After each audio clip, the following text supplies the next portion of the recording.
C'est un traumatisme, je pense, pour tout le monde parce qu'on a du mal à expliquer. Même si on savait qu'il y avait des choses qui couvaient, de non-dits, d'injustices, il y a plein de choses qui n'étaient pas clarifiées. La question qu'on se pose dans ce cas-là, c'est d'abord qu'est-ce qui se passe pour ceux qui sont loin, ceux qui sont isolés. Essayant d'être une observatrice de la vie calédonienne, j'ai quand même été malgré tout surprise par la violence de cette insurrection, surtout profondément affligée par ce pourquoi, peut-être d'ailleurs au niveau de l'enseignement, etc., j'avais essayé de militer, c'est-à-dire pour un vivre ensemble. J'ai pensé qu'on entrait vraiment dans une nouvelle ère en Nouvelle-Calédonie. Moi, j'étais sûr qu'ils n'allaient pas brûler l'église, qu'ils n'allaient rien faire. Mais jamais, au grand jamais, on n'aurait touché une église. Parce que c'était tabou. Sacré, quoi. C'est pas que Dieu nous a abandonnés, c'est que pourquoi on est arrivé là, peut-être, non? La Nouvelle-Calédonie a une histoire spécifique, d'abord parce qu'elle est dans le Pacifique en tant que tel, et déjà le Pacifique a une histoire particulière par rapport au reste du monde extra-européen. C'est la seule région du monde où les missionnaires sont arrivés avant les pouvoirs colonisateurs, et c'est à la fois une colonie de peuplement avec une présence, deuxièmement, du bagne. Un des sujets principaux sur lesquels j'ai travaillé en tant qu'archéologue depuis plus de 30 ans, c'est la question effectivement de l'impact de l'arrivée des Européens sur les sociétés océaniennes. Dans de nombreuses îles du Pacifique, les missionnaires, qu'ils soient catholiques ou protestants, sont les premiers à s'installer de façon longue. Ils arrivent avec leurs objets, avec leurs croyances, avec leur culture, mais ils arrivent également avec leurs maladies. Partout dans le Pacifique, on a des descriptions que dans les années qui suivent l'arrivée des missionnaires, on a des épidémies mortelles qui éclatent, que ce soit à Tahiti, que ce soit à Samoa ou que ce soit à Balade.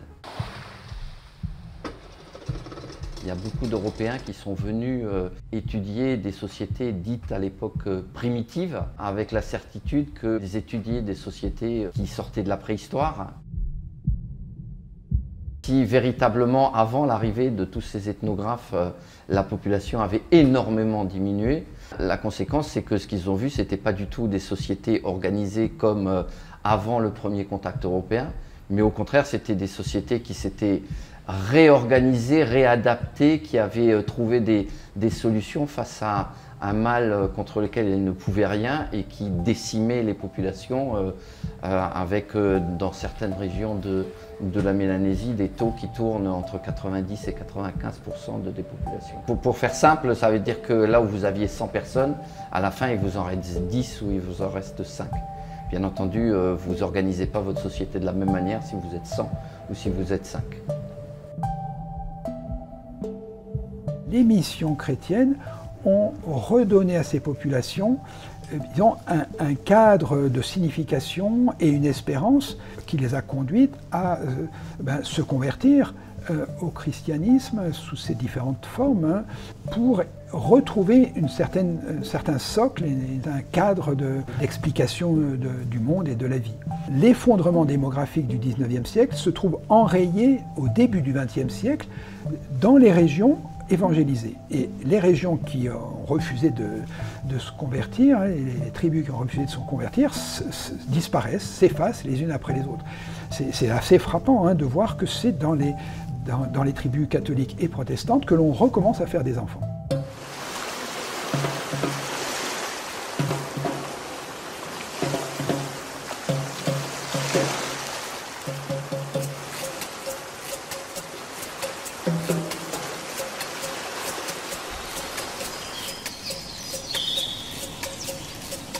En 2024, 6 lieux de culte ont été incendiés, également des presbytères, pas seulement des églises, tous catholiques.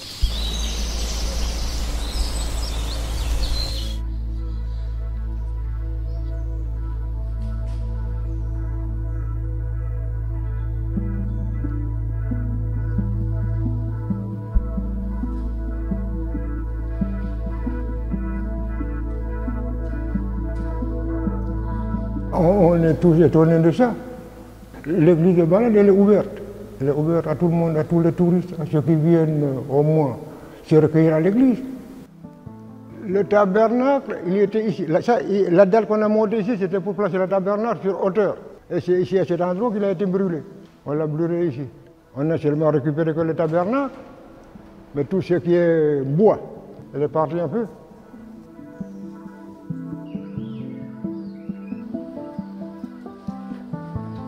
Et la gendarmerie était là sur place pour amener ce constat en état de lieu.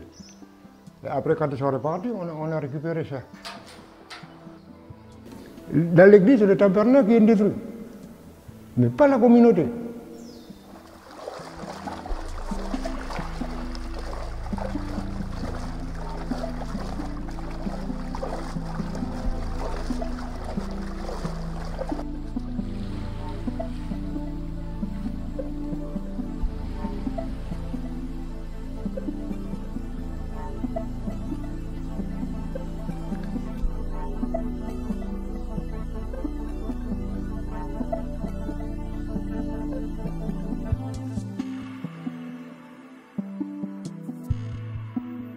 Les Européens, quand ils sont arrivés, ils ont fait leur première messe à Mahamat. 10 ans après, on a construit l'église de Balade, accompagné des premiers baptisés. Et nous, on a grandi dans cette histoire. On ne doit pas s'arrêter à ça. On doit continuer à vivre. On a notre propre tabernacle. Parce que nous sommes église. Ici, c'est une maison de prière. Mais il faut savoir surmonter les blessures et continuer à vivre. En communion de foi avec les chrétiens de Nouvelle-Calédonie, à l'occasion du 150e anniversaire de la première messe célébrée à Mahamat le 25 décembre 1843. Plaque offerte par la famille de frères Blaise Marmoiton à Issac-la-Tourette dans le Puy-de-Dôme. Ce qui est intéressant pour notre propos, c'est que la première mission est détruite par le feu. Donc la première église de Balade brûle. Et on a un document exceptionnel, puisque à ce moment-là passe un bateau qui va avec un mariste qui s'appelle Léopold Verguet, et va nous laisser effectivement des planches où il narre ce qui s'est passé, et on voit très nettement sur l'une des planches brûler l'église de Balade.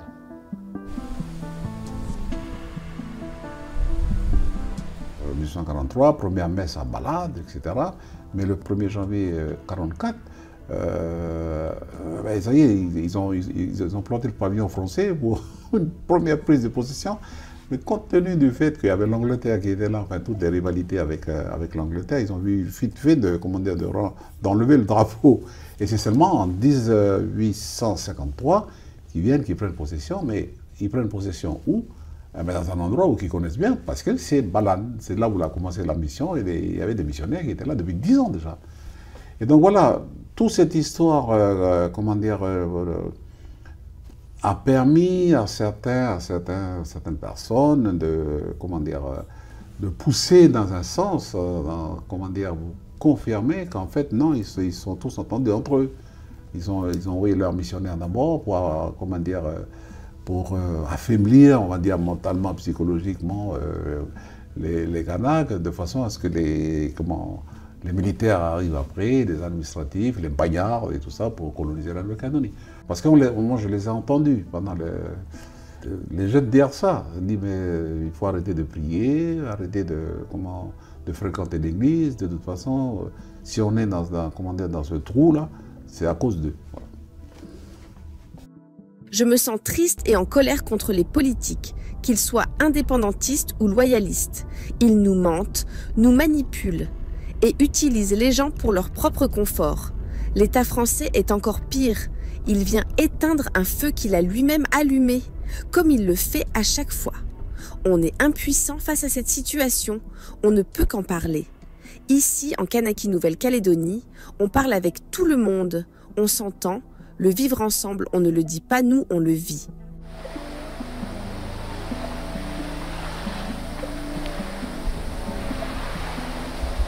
Il y a toujours eu à Balade des tensions qui étaient internes à Balade. Ce que l'on a vu ressortir déjà à l'époque des célébrations du 150e anniversaire de la première messe célébrée en Nouvelle-Calédonie, eh bien, il y avait des gens qui étaient à la fois C'était des gens qui faisaient depuis longtemps partie de la paroisse, mais on connaissait bien que tel ou tel clan avait des réticences et qui correspondaient à des réticences qui étaient connues des premiers missionnaires qui dataient d'avant. Et donc il y a des histoires extrêmement anciennes qui ressortent. On a souvent une représentation qu'on aurait eu un bulldozer, un rouleau compresseur de la culture occidentale qui serait arrivé sur les îles. Il y a eu en fait l'intégration dans des luttes locales des tensions qui pouvaient exister. Dès qu'ils apercevaient qu'il y avait un différentiel à l'extérieur, ils l'utilisaient à leur profit dans leur propre stratégie. C'est-à-dire il y avait des Français, des Anglais, des catholiques, des protestants. Et donc à chaque fois, cela permettait de renforcer leur propre stratégie pour des buts qui étaient les leurs.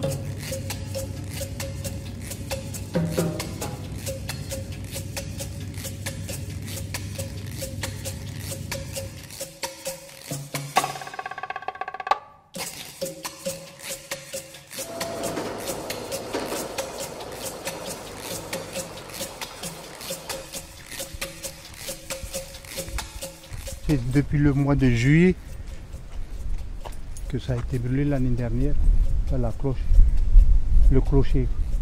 Voilà. Et on a fermé pour attendre, voilà.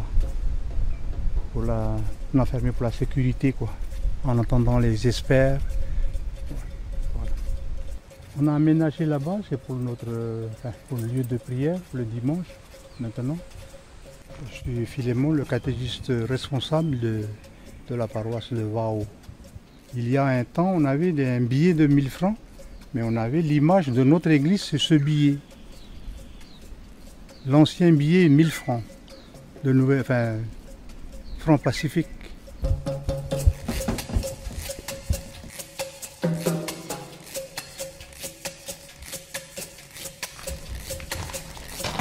Parce que c'est un peu dangereux.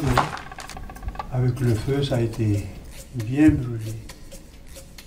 La chaux, tout est tombé avec la chaleur. Les clochers sont tombés. Toutes les tables, les affaires de la sacristie ont tout brûlé. S'il n'y avait pas les pierres, tout dégringolé, quoi.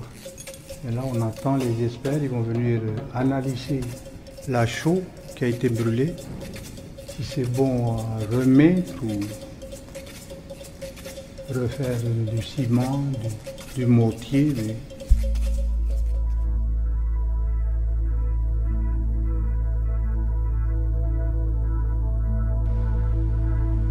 Il s'avère rapidement que l'œuvre d'évangélisation, tant du côté catholique d'ailleurs que du côté protestant, va s'accompagner de la création d'écoles. Parce que les missionnaires réalisent très vite qu'il ne peut pas y avoir d'évangélisation approfondie si il n'y a pas une formation, d'une certaine façon pédagogique solide. Quand les missionnaires sont arrivés, voilà, c'est la première église, ils sont construits ici. Ceux qui ont construit l'église, les anciens, les missionnaires et les bagnards. Il y avait tous les corps de métier dans les bagnards. Il y a des sculpteurs. Là, il y a la Notre-Dame de Guadalupe. Là. J'ai grandi ici, j'étais à Nouméa. Et après 10 ans, je suis venu rester ici avec mes grands-parents. Et on était les derniers à être à l'internat de l'école. Voilà. Mais on a été ma génération, bien éduquée par les frères maristes aussi. Il ne faut pas oublier aussi que les missions, justement, d'ailleurs, hélas, ces missions-là qui ont brûlé récemment, c'est des missions qui ont été, édifiées par les Kanaks eux-mêmes. Et pour édifier ces missions, bien sûr, souvent ce sont les prêtres maristes qui sont les maîtres d'œuvre, hein, mais ces prêtres appliquent des plans, ils amènent avec eux. L'apprentissage qui est fait de construction à l'occidentale, pas à l'occidentale, construction adaptée, pas directement occidentale, c'est quelque chose qu'on va retrouver après dans les tribus. Oui, il y avait le frère Darius, un Suisse, il y avait le frère Justin, il y avait le frère Jean de Mata, il y avait le frère Régis. Ça, c'était mon époque, ça, mais il y avait d'autres frères avant. Ici, les missionnaires maristes débarquèrent le 12 août 1848 et, le 15 août, pour la première fois sur la terre de Cougnier, célébrèrent le Saint-Sacrifice. Au cœur de Jésus, les Cougniers reconnaissants. C'est là qu'on a accueilli nos premiers missionnaires, un lieu symbolique pour l'île et qui a fait que voilà, cette église s'est levée grâce à cette première touchée à la baie de Saint-Maurice.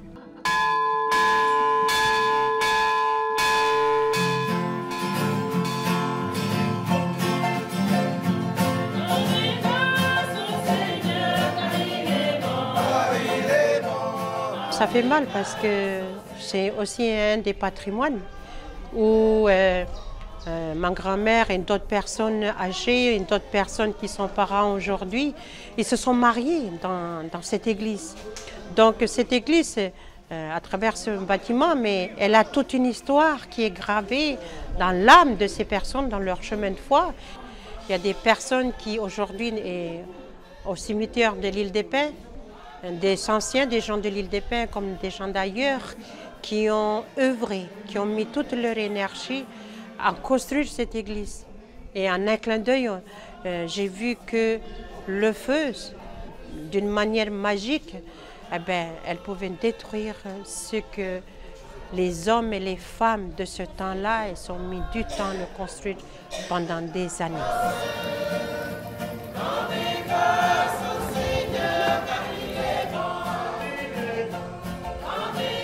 Les cloches, oui, là, oui, qui étaient fondues par le feu. Là, voilà. Il y a Assomption et Hortense. C'est marqué le nom de ceux qui ont fait les cloches en France.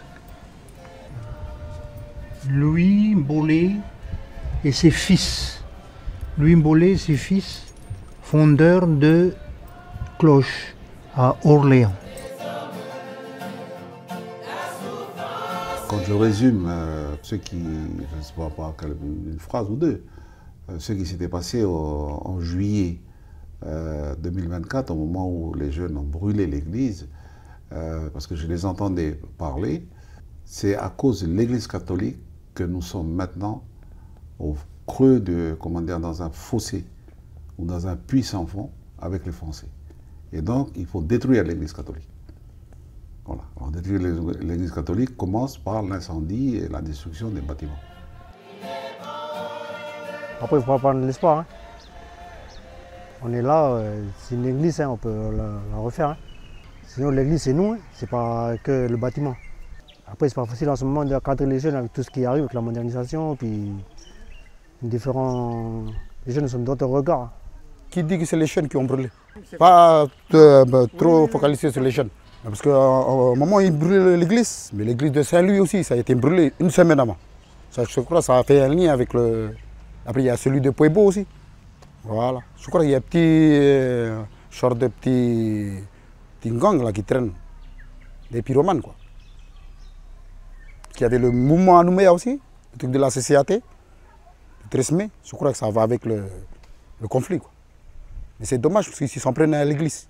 Ils ne s'en prennent pas aux autorités, ils ne s'en prennent pas aux politiciens, ils s'en prennent à l'église, la maison de Dieu. Il n'a rien fait. Je pense que c'est de l'incompréhension. Je ne vais pas juger la personne qui a fait ça, parce que je prie beaucoup pour cette personne. J'espère pour lui qu'il va retrouver son chemin vers Dieu et qu'il va nous rejoindre dans notre église. Peut-être la personne qui a commis l'acte a été aussi peut-être victime. Une victime d'un mal d'amour. Je me suis senti aussi coupable. Voilà. Ici, chez moi, il n'y a pas besoin trop d'aller chercher à manger. On a à manger. On aura toujours un manque d'amour, un manque de gratitude, un manque de... Oui, d'avoir un regard bienveillant. Non, le pain, Christ, quand il a été tenté, et pourtant, il avait jeûné pendant 40 ans. C'est pas ce pain. Et lui, il est pain de vie. Et c'est ça. Et nous qui sommes son temple, le prolongement de Christ, voilà, quelquefois, on rate notre mission évangélique. J'ai toujours pensé que moi je suis, c'est le grand hostie, je suis une petite fraction de ce pain qu'on partage. Une intime. Même avec mes... personne n'est parfait, mais c'est la perfection. Alors, je reste une fraction de ce corps de Christ.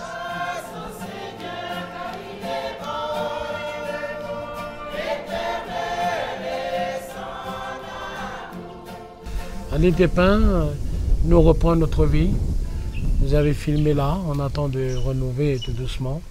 Mais pour le moment, ce qui est le plus important pour nous, c'est de guérir les cœurs blessés. Hein? Que ce soit bien ceux qui se sont perdus. Hein? Nous guérir et ramener ceux qui sont perdus. Hein?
Dieu notre Père, nous implorons ta bénédiction sur les cendres dans nos fronts qui vont être marquées en signe de pénitence. Toi qui te laisses fléchir par celles et ceux qui s'humilient et apaisent, et apaisés par ceux qui réparent leurs torts, prête l'oreille bienveillante à nos appels. Je m'occupe un peu de l'église, du linge, de la sacristie. Le jour où ça a été brûlé, moi j'étais ici parce que deux fois quand le père il part à Nouméa pour une retraite, pour une réunion, ben, il m'appelle de chez moi pour que je vienne ici. Comme il a des animaux, il faut que je donne à manger aux animaux.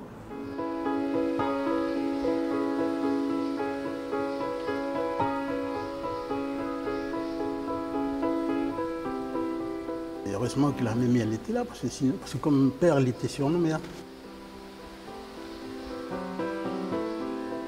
a vu qu'il y avait une certaine lumière qui sortait d'ici. Puis quand elle est venue pour constater, c'était l'église qui prenait feu.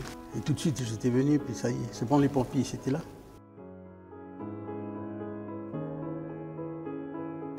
J'avais mal au cœur. Ça m'a fait beaucoup de peine. Ce sont mes vieux qui ont... Tous les vieux d'ici qui ont construit cette église, à ce moment-là, il n'y avait pas encore de machines, de trucs là. Ils ont été chercher les cailloux dans la rivière en bas pour construire l'église. Il n'y avait pas les machines, il n'y avait pas les voitures pour amener les cailloux et tout ça.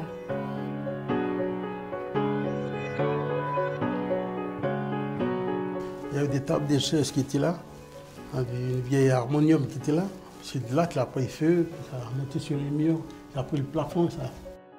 En tout, il y avait 7 départs de feu. C'est celui qui a le plus impacté, c'est ici. C'est ici dans cette petite chapelle, après un peu dans la sacristie en bas.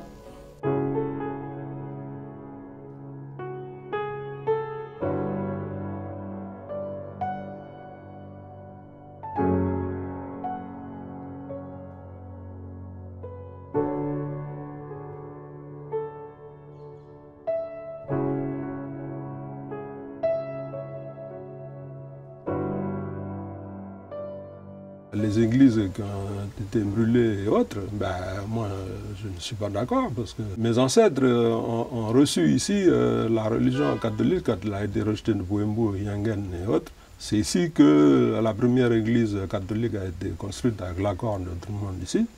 Et le premier presbytère a émergé le premier curé. Et d'ici sont partis tous ceux qui ont été amenés la religion catholique un peu partout, y compris dans le sud, sont partis d'ici. Et l'église après est descendue à l'église de Thiers que vous savez. Donc moi je respecte ce que les vieux ont fait. Et je ne suis pas d'accord quand on vient brûler le patrimoine historique parce que ça fait partie du patrimoine de tout le monde. Et de la liberté de culte. Dans la tradition, brûler, ça veut dire qu'il faut faire partir. Dans notre tradition kanak. Brûler, c'est qu'il faut partir. Ben, moi, je ne suis pas d'accord. Parce que le jeune qui a brûlé en bas, qui est là-bas, ben, il fait partie d'une secte. Il y a des gens dans les actions de terrain, la CCAD, ben, qui manipulent aussi bien les jeunes à travers les religions ben, qu'à travers certains coutumiers. Et moi, ce que je dis aussi, c'est que j'interpelle nos autorités coutumières pour qu'ils réagissent. Ce qui se passe aujourd'hui n'a rien à voir avec nos traditions. On a brûlé une église ici dans notre région, on a brûlé des logements ici au village. Pendant les événements avant, ça n'a jamais été fait. Et même dans les tribus. Parce que brûler une maison, ça veut dire qu'il faut partir. Ce n'est pas dans nos traditions. En dehors de cette période difficile, le destin commun est notre réalité. Nous nous connaissons tous. Nos chemins se croisent tous les jours et nous nous retrouverons encore une fois la guerre finie. Si nous avons bien une chose qui nous unit, c'est notre attachement à cette terre. Tâchons d'en être dignes. Profitons de la lumière faite sur notre île pour montrer au monde que nous sommes capables de continuer d'avancer et de composer avec l'autre.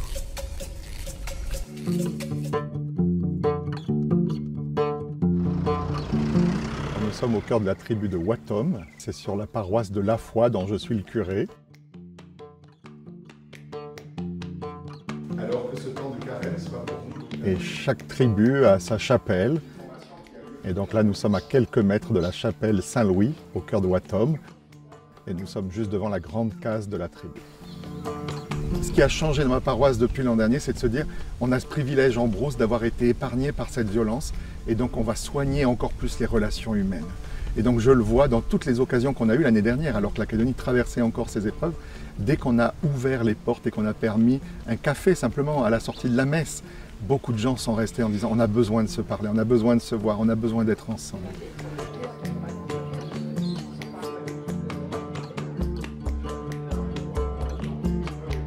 Il me semble essentiel de comprendre quel est symboliquement ceux qui sont attaqués ou ceux qu'on essaye d'atteindre à travers la destruction des églises. Une lecture, j'allais dire simpliste, de ces actions ferait qu'on en reviendrait au point de départ. Le point de départ étant religion catholique est égal français est égal blanc. Et donc quand on brûle des églises, en fait, on veut choquer les Européens. Mais en fait, non. Dans la réalité de la Calédonie du XXIe siècle, c'est les Océaniens aujourd'hui qui sont beaucoup plus catholiques que les Européens. Et donc, croire que les églises brûlées, c'est pour se venger des Blancs, c'est ne voir que la surface, le sommet de l'iceberg de la réalité de ces actions.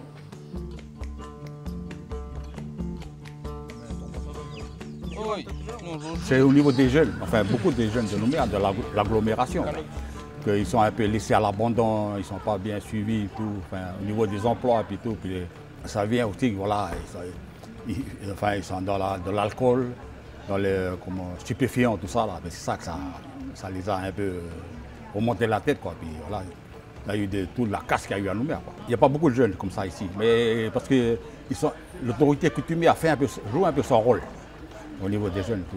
Parce qu'à Nouméa, c'est beaucoup des jeunes que, voilà, ils vivent loin de leur tribu d'origine, puis voilà, ils font n'importe quoi. Enfin, ils n'ont pas l'éducation au niveau de la famille, puis le clan. Puis au niveau des chefferies ici, voilà, c'est beaucoup ça. L'autorité coutumière, mais elle impose, enfin, c'est un enjeu d'éducation pour les jeunes. Le travail, le respect, tout, enfin, dans la tribu, tout. Les réunions, il faut venir pour discuter leur projet un peu. Ce qu'ils veulent faire dans la vie courante. Voilà. La coutume, c'est l'ensemble de tous ces rites qui rythme la vie humaine, qui permet à l'humain de s'édifier. Et donc selon la culture, les coutumes varient. Dans le peuple kanak, les coutumes sont fortes. Un des gestes, c'est la courtoisie. Quand on arrive chez quelqu'un, on dit bonjour. Eh bien, selon les coutumes, certains apportent des fleurs, d'autres apportent autre chose. Et donc, la coutume, c'est à la fois l'ensemble des règles, et ça peut être aussi à tel ou tel moment un geste qui est posé et qui est accompagné d'une parole pour signifier, est-ce qu'on demande une autorisation pour entrer, est-ce qu'on vient souhaiter quelque chose, une bonne année ou féliciter quelqu'un à l'occasion d'un mariage, ou bien au contraire présenter des condoléances pour un deuil ou demander pardon quand il y a eu un conflit et qu'on souhaite une réconciliation. Nous, les coutumiers, je pense qu'on a un gros travail encore à faire avec nos jeunes pour aller plus leur parler, plus leur expliquer la coutume et comment ça fonctionne. Et puis surtout, avant d'en parler, il faut montrer l'exemple. Parce que dire faites ci, faites ça, puis être dans l'exemple contraire, ça va mener au même problème. Du coup, voilà, il faut que à la maison, déjà, papa, maman, on occupe de la maison.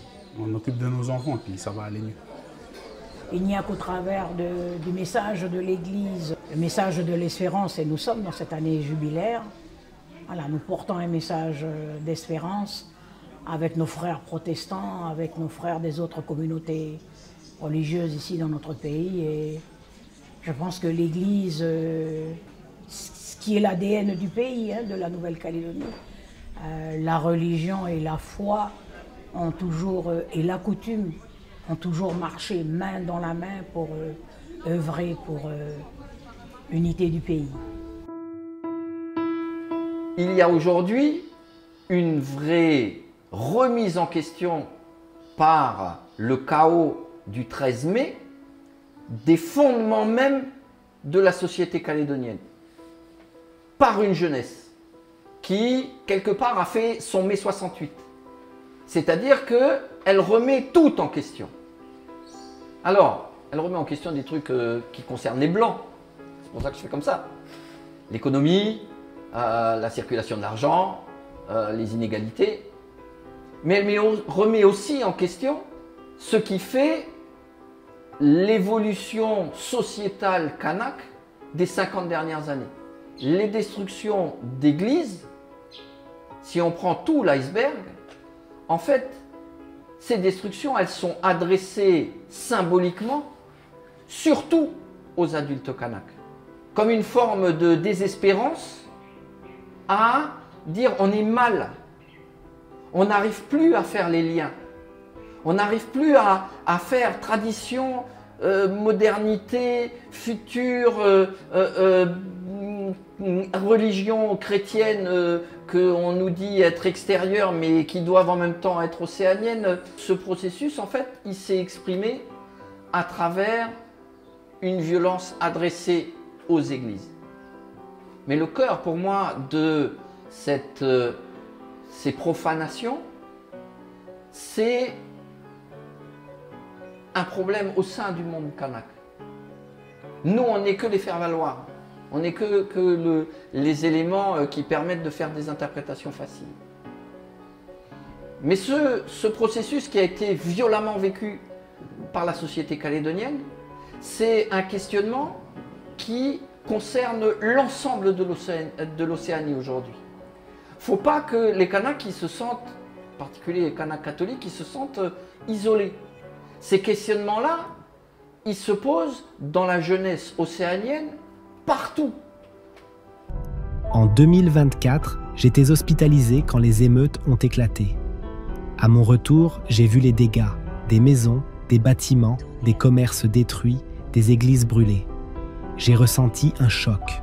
Je comprends la colère, le ras-le-bol accumulé, mais pas la violence ni le manque de respect envers la foi.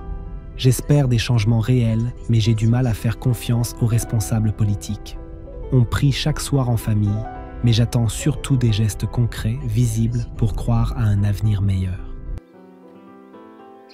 Les églises qui ont brûlé en 2024 restent quand même un choc en se disant mais c'est quelques individus. C'est spectaculaire par l'image que ça donne. On a eu dans beaucoup d'endroits en Calédonie des paroissiens, des populations qui au contraire ont monté la garde. Et donc là, on a vu des gens en nombre se relayer pour dire Nos grands-parents ont construit ces églises, nous y tenons, elles comptent pour nous, elles sont le signe de notre foi qui nous anime. Et donc on reste près de ces lieux, on va entretenir, défendre et protéger ces lieux.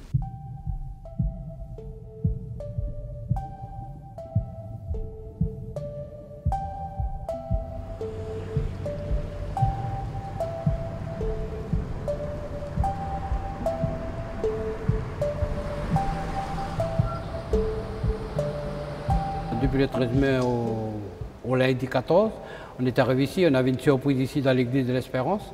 Les bancs ont été mis au milieu de l'église, au milieu de l'église, tous les bancs prêts à brûler avec le cœur de l'église. Les chaises aussi, le fauteuil du Père, ils avaient mis tous les fauteuils autour, prêts à aussi brûler. Ils avaient l'idée de brûler, mais pas tout de suite. Ils avaient un projet, ou je ne sais pas, ou comme on dit, par l'Esprit Saint. Ça a bousculé le cœur de chacun, la mentalité. Il y a une présence spirituelle quand même dans l'église. 3 fois, ils ont essayé de casser les portes, les charnières. Et c'est pour ça qu'on a mis du renfort à l'intérieur de l'église et la surveillance. On a mis de la sécurité à l'intérieur des portes pour éviter, par rapport suite depuis les émeutes, d'ouvrir les portes, à forcer les portes plutôt, à les casser. On a rehaussé cette hauteur-là, c'est une hauteur totale de 2 mètres. C'est-à-dire avant elle était à 1,50 m, nous avons remonté de 1 mètre pas suite aux émeutes.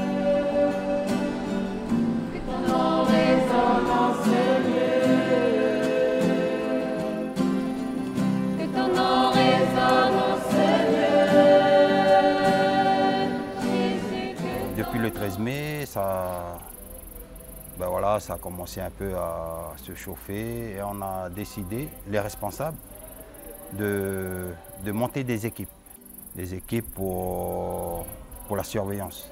Il y avait 2 jours et 2 nuits. Là, en ce moment, on tourne avec 4 équipes. Ces 4 équipes-là, c'est des papas. Il y a des papas qui sont à la retraite et il y a des papas et des jeunes, quand je fais partie aussi, de nous-mêmes.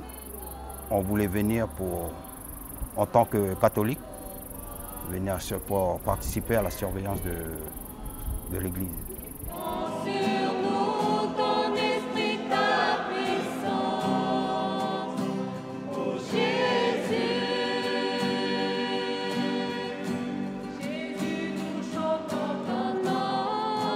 Dans les alentours, on ne va pas se mentir, il y a eu quand même du mouvement. Voilà, il y a eu des barrages, des cris, etc. et tout. C'est un peuple qui se sent révolté, on va dire. C'était un peu une rébellion à propos de l'oppression qui s'est faite depuis des années et des années. C'est un peuple qui a accumulé toutes les choses qui se sont faites sur le peuple premier. Et ensuite, le peuple s'est rébellé. On s'est posé la question comment nous pouvons réagir face à cela. Comment réagir face à tout ce mal en tant que chrétien. Lorsque l'interdiction de circuler a été levée, nous nous sommes rassemblés avec les différents responsables et les différents jeunes, justement pour une activité, pour ne pas se laisser submerger par les différents événements. C'est-à-dire que c'était une pool party. Et en gros, si vous voulez, on a banalisé une journée ensemble ici à l'église où nous avons on a tué des poules. On a tué des poules, des plumées, et chacun, voilà, ils se sont répartis en fait les poules vivantes. Et en gros, voilà, on a fait comme une action de solidarité, mais envers nous, la jeunesse, qui se traduit par des œuvres de miséricorde.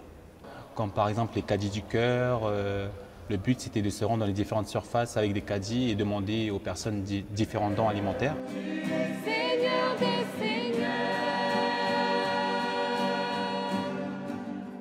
On n'a pas vu en fait les événements. On était tellement ici tous les week-ends, tous les jours à venir et tout pour pratiquer les différentes œuvres de miséricorde, les différentes activités. Il y avait même aussi une activité qui était basée sur la protection de nos arbres. Donc chaque jeune en fait un panneau, en dessiné, et les arbres ils sont toujours là, grâce à Dieu, merci Seigneur. On les a mis en fait, les différents panneaux, on les a scotchés, on les a enfilés et tout, sur les différents arbres de l'église et tout, pour éviter que les personnes coupent les arbres pour les barrages. Et c'était aussi pour sensibiliser les différentes personnes, pour dire que, en tant que chrétien aussi, on se doit de préserver la nature.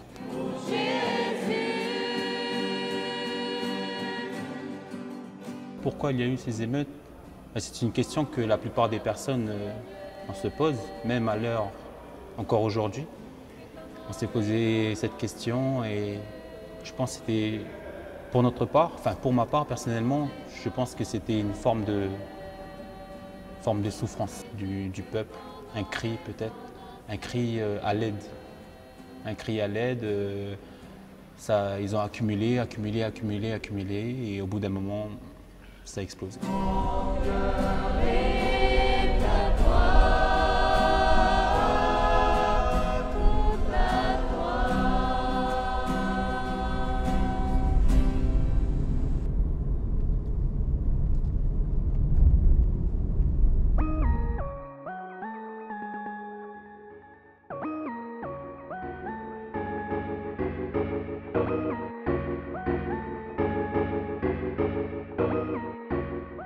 Les faits de 2024, de mai 2024, nous ont laissé particulièrement, je dirais, un peu plus que pantois, mais on a été choqués. Voilà, choqués. Au début, c'était quelques exactions qui se sont transformées en véritables émeutes, voire en coup d'État. Et puis, tout de suite après, n'ayant pas de force de l'ordre opérationnelle sur le territoire, bien sûr, en 15 jours, ça s'est transformé en émeute populaire où on allait se servir dans les magasins, on brûlait les magasins, etc.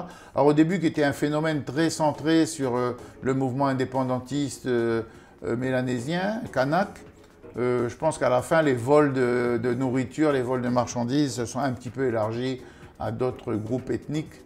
Mais enfin, ça a été une peur, un désordre, de la casse, de la peur, de l'empêchement de circuler, des morts. D'une violence particulière qui en fait qu'on n'a jamais vécu ça depuis les événements des années 80.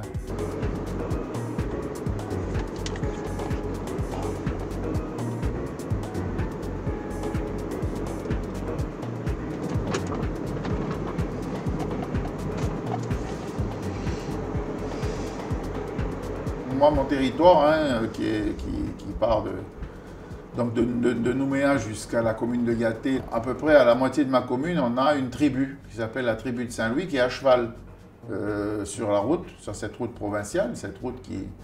Et depuis de très nombreuses années, on a des exactions sur cette tribu, à côté de cette tribu, dans cette tribu, et souvent, ces exactions sur la route. Alors ce sont des barrages avec des voitures brûlées, ce sont des arbres, etc. Ce sont tout un tas de matériaux, des tas de terre, etc. Cette année, ça a été un considérable tas de détritus sur 4 km qui ont rendu le passage sur cette route complètement inopérant pendant plusieurs semaines, voire plusieurs mois.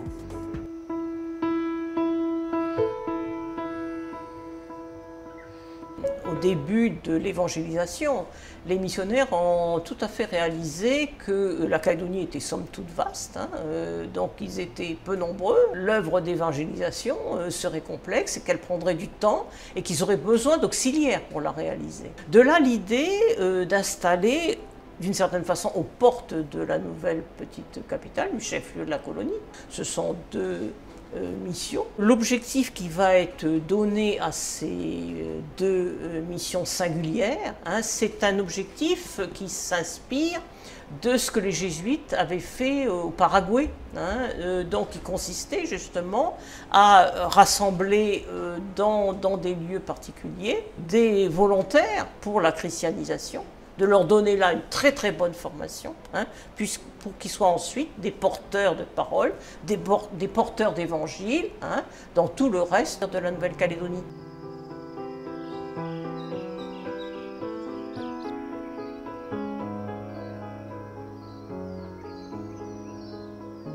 Les jeunes pourront effectivement apporter la civilisation et l'évangile. Beaucoup de ces jeunes vont rester à Saint-Louis, c'est ça le problème, c'est ce qui va se produire. Et donc c'est pour ça que Saint-Louis va devenir un groupement de personnes qui n'a pas de chef en fait. Et la chefferie de Saint-Louis sera érigée très tardivement, avec tous les problèmes que ça pose. C'est une espèce de kyste dans la société kanak, Saint-Louis. Parce que ça pose des problèmes pour les Nouméens, oui bien sûr, mais ça pose aussi beaucoup de problèmes chez les Kanaks. C'est pas un hasard si Saint-Louis est devenu un lieu de la revendication kanak en mai 2024, parce que c'est un lieu de la revendication kanak depuis maintenant 30, 40, 50 ans. Enfin, ça fait des années et des années que tous les problèmes viennent de Saint-Louis. Il y a une espèce de zone. Alors, si on est européen, on dira de non-droit. Si on est kanak, on dira de droit kanak. Enfin, oui, déjà, on ne s'entend pas sur les mots.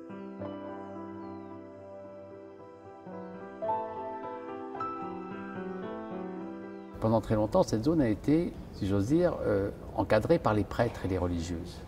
Seulement, la crise qui touche l'Église catholique de façon générale sur le recrutement et l'âge des religieux, des religieuses et des prêtres s'est fait sentir. Et donc l'encadrement est de moins en moins important. Et donc les jeunes de Saint-Louis sont, comme les jeunes de la banlieue parisienne, complètement n'ont plus de culture religieuse. Les premiers conflits ne sont pas des conflits blancs-noirs, comme on l'a trop souvent présenté dans la presse, mais des conflits entre les Kanaks eux-mêmes. C'est-à-dire que les Kanaks de Saint-Louis, les vieux Kanaks, sont souvent en proie à des conflits avec leurs jeunes. Et c'est ça le problème, si j'ose dire. Le vrai problème, il est là.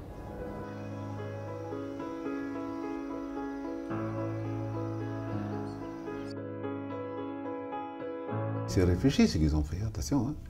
Ah oui, c'est réfléchi. Par exemple, il y avait beaucoup de gens qui sortaient du camp Est. C'est la prison la plus terrible de France, c'est de Navarre, hein, c'est celle-là. Là, voilà.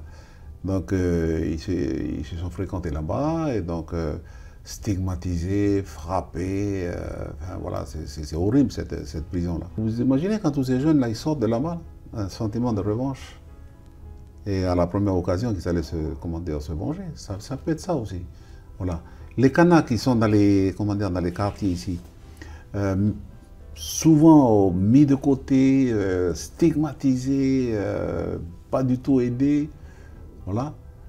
Ceux qui ont un petit diplôme, toujours, c'est la galère pour trouver du travail, c'est la galère parfois pour trouver des logements. À un moment donné, il y avait une colère. Il y avait une colère qui était là.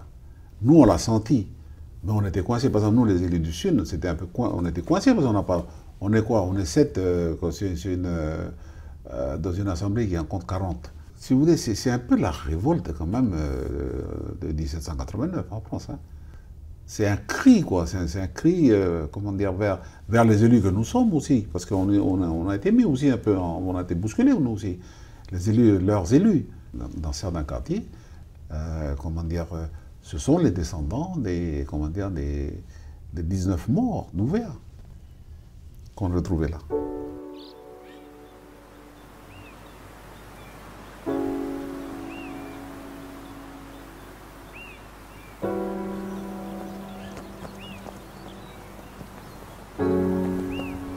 Ça s'est passé en 1988. Ils étaient tout petits ou ils allaient naître dans les années qui viennent. Tout cela s'est resté dans leur tête, ça. Et à un moment donné, bon, ils ont vécu peut-être ici avec leur mère, leurs parents et tout ça. À force de les pointer comme ça tous les jours, mais ils se sont révoltés. Voilà, c'est tout simple. Enfin, quand je dis c'est tout simple, c'est pas la question qu'on se pose, nous. Ou ceux qui comprennent hier, pourquoi ils ont fait ça? Ben, regardez tout simplement pourquoi. Il y a eu des raisons.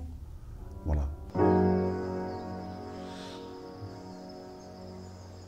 Lorsque vous avez la foi profonde, attachée au cœur viscéral, aux tripes, vous savez que le meilleur va arriver. Si ce n'est pas sur Terre, en tous les cas, ça sera au paradis. Il y a eu beaucoup d'épisodes difficiles en Calédonie et je suis convaincu que d'abord la connaissance des uns et des autres, on se connaît.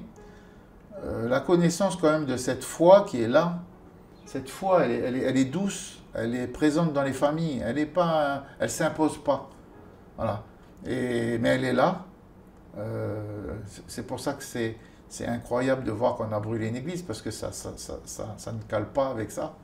la douceur hein, du pays fera qu'on arrivera à nouveau à se retrouver sur l'essentiel.